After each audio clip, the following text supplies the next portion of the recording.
So you get a female, first female, papers, everything. You raise her right, and when she come of age, you're looking for that stud, the right stud for your female, so you can start your program and everything. You finally find that stud. You hit up the owner of the stud. One of the first things the owner is gonna ask you is if your female have paperwork.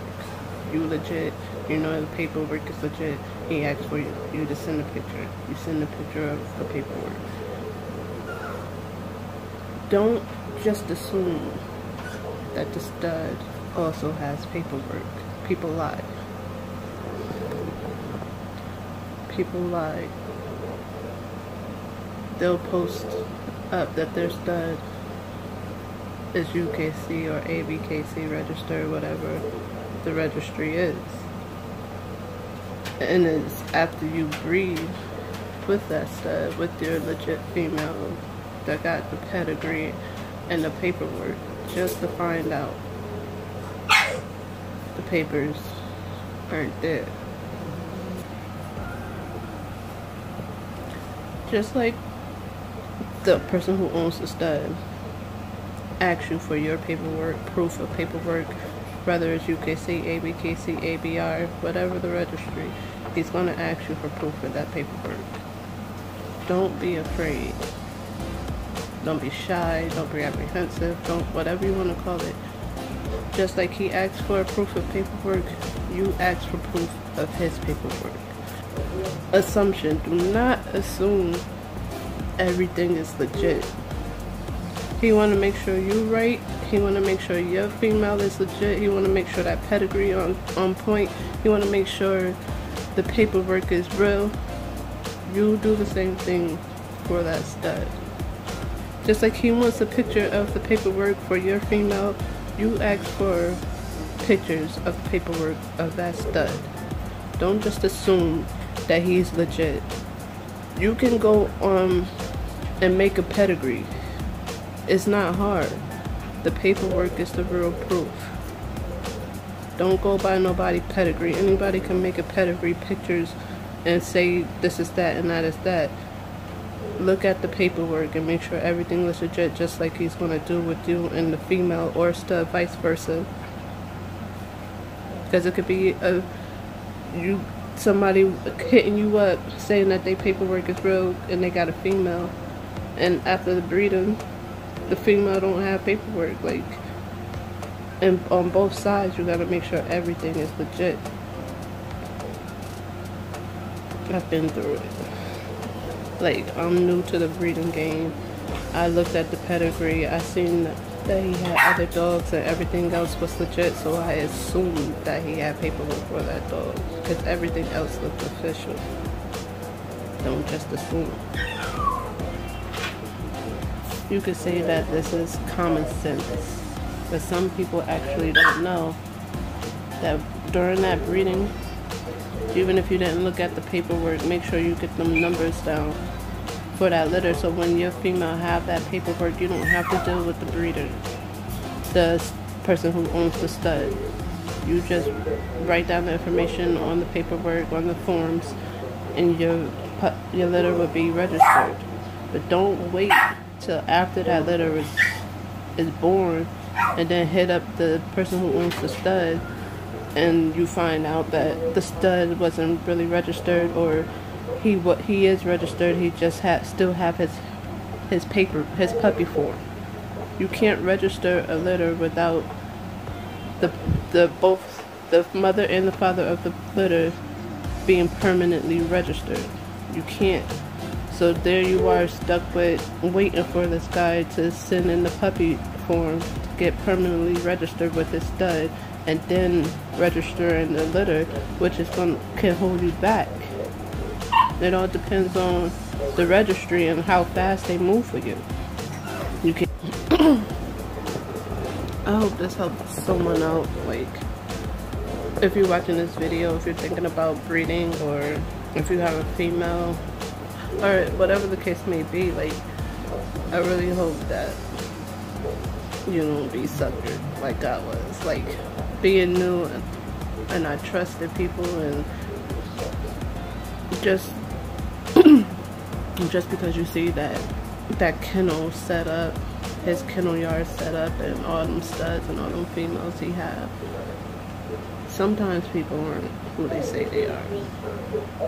He has the post up of his stud being registered, and he's ready to like contact him if you want to use his stud for breeding.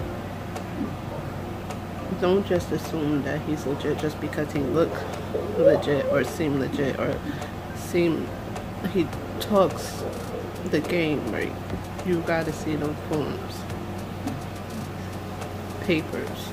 Like, I don't care, like, it's all about the papers. Like, the dog can be the best looking dog, but if you want a litter with papers, UKC papers, you're not going to get that if that stud don't have the paperwork, no matter how legit that dog is. How official that dog looks. So, like I said, if he's going to ask for your female paperwork, you ask for his stud's paperwork. Don't be scared. He wasn't scared to ask you, so don't be scared to ask him or her, whatever the case may be. But you gotta be on tip-top shape with the paperwork. Make sure you get them numbers. Make sure you get that stud information during the breeding, before y'all breed. Because God forbid your female have a litter and that stud don't have that paperwork. Get all that information before the breeding even starts. Write that shit down. Like, come on, like, if you want to start a program, if you want puppies with papers, you can't just trust the word of somebody. You gotta do it yourself. You can't feel like you're gonna hurt somebody's feelings because of you asking certain questions. You just can't, because you want to be legit. You want to have that program set up right. You can't set up no program, no breeding program with dogs without papers, right? So make sure everything is in tip-top shape in the beginning, before it starts. My female in heat, your stud is ready. Let's see that paperwork. Like, don't front on the papers just because you buddy with somebody and they say, oh yeah, my dog got papers. I still want to see the papers. You can say what you want. And I screwed up with that. I looked at the setup of this guy's kennel. I looked at his dogs. It was official. Some of the top studs that's out there, he had puppies off of. I'm like, okay. So I didn't bother to ask for paperwork off of the stud. And he has papers, but he still had the puppy form. So I had to wait. He had to send in the puppy form, and he had to register the dog to be permanently registered before I can get papers for the litter me and him had. And so it screwed me over. When people hit you up, they want them puppies, and you can't sell without paperwork. You know what I mean? So it sets you back a lot. It sets you back.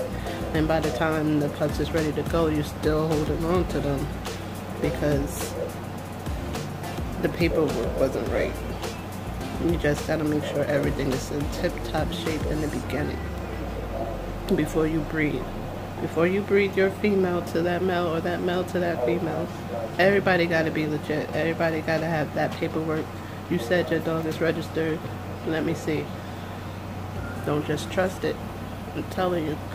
Don't just trust it. I don't care how friendly the person looks, how friendly the person is, and how legit that person looks. Make sure you see what you need to see before anything goes down at all. I'm just trying to give heads up because I wish somebody would have gave me a heads up. And like I said, it's probably common sense, you know, but I trusted him. He was a friendly guy. Everything seemed legit. Like I said, his setup was official, all that. So I didn't think I needed to ask for paperwork, you know. He asked for my female's paperwork. I didn't think I need to ask for his stud's paperwork because he's promoting his stud open to the public. So I'm like, okay. I didn't feel the need to ask. I didn't think I had to, but ask. That's it. He gonna open his mouth to ask for your dog's paperwork. Open your mouth to ask for his dog's paperwork or her dog's paperwork. It's only fair. If you're gonna pay that cash, make sure it's right. If you're doing a pup back, make sure it's right. Whatever the deal y'all work on, make sure it's right. And don't be scared to do no contract. If you feel like you got to do a contract for any deal you do when it comes to your program or anything like that, don't be afraid to write down your contract, have that person sign it, and you sign it too if need be, you know. Make sure everything is right, because some people will get over on you quick, and there's nothing you can do about it if you don't got your proof, if you don't got that signed contract or anything like that. I learned my lesson. Last time I would allow anything like that to happen. I've learned from it. I've made more mistakes that I've learned from, but I hope this video helped anybody out. If you're thinking of breeding, and it's not just with the American Bully or the exotic bully, it's with any breed. Make sure everything is on point before you do that breeding. I would have rather skipped my female heat than to go through what I went through. So just to give y'all a heads up, paperwork is a must. Get that out of the way before you go to the next step.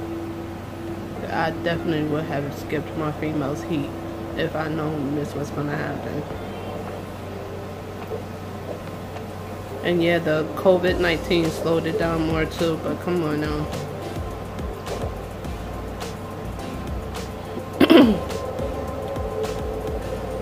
It's better off to skip your female's heat than to go through all this drama and trouble.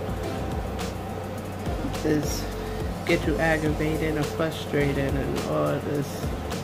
It's just best to just skip her heat if you can't find a stud, or you don't know if that stud that you want to use is legit. But like I said, I hope this helped somebody out. Please like, comment, subscribe, hit the bell to get notified when I post more videos, and stick with me. See ya.